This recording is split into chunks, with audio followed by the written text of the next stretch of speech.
ilmselt on Tartu Ülikooli Akadeemilise Spordiklubi naiskond suursoodik, on selle distantsi Eesti meistrid ja pool koosseisust ja enamgi kuulub ka Eesti rahvuskoondisesse.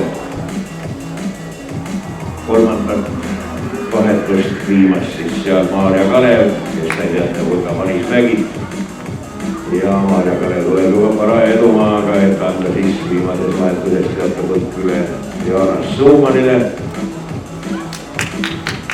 Ja Tartu Ülikooli Akadeemiline Spordiklubi oleks selge ülekaaluga teise kolmanda koha peale, kes siis on Tartu Kalev ja Maris Jutt toob oma võistkonnad teiseks.